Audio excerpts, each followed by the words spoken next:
Good morning everyone and welcome back to Morning Markets on Tuesday the 6th of May. Today we're going to be discussing the UK in particular on services activity. I'm also finished with a roundup of the oil market's reaction to the OPEC output cut.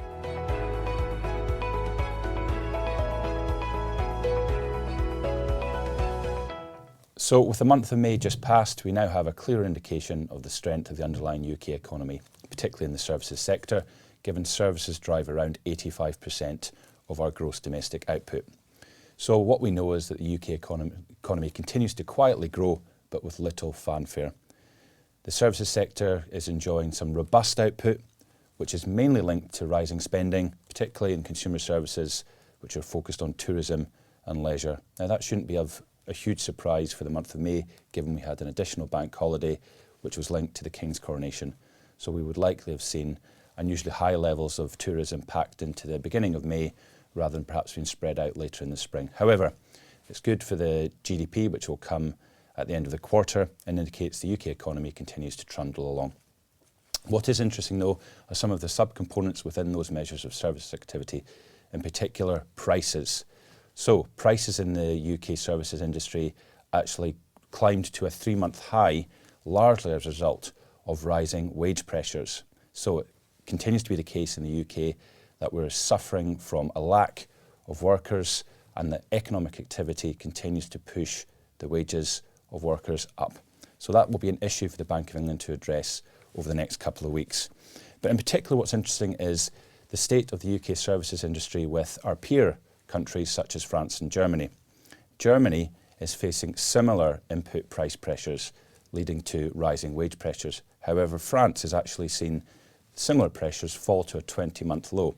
So it looks like that the UK and Germany are suffering from a lack of workers, whereas France is actually getting workers in abundance. So very difficult for policymakers to address that without some sort of fiscal reform.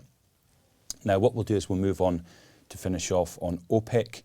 My colleague Raj yesterday updated you on the surprise output cut announced by the OPEC Plus cartel at the weekend.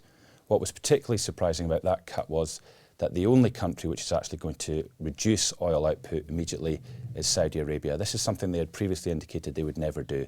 The whole point of the cartel is that they act as a group and that the larger output nations such as Saudi Arabia and Russia always act in concert. However, this time Saudi Arabia has chosen to go it alone and reduce output on its own. What the market has reacted to is very little fanfare again. Prices rose a little bit on Friday in anticipation of some surprise.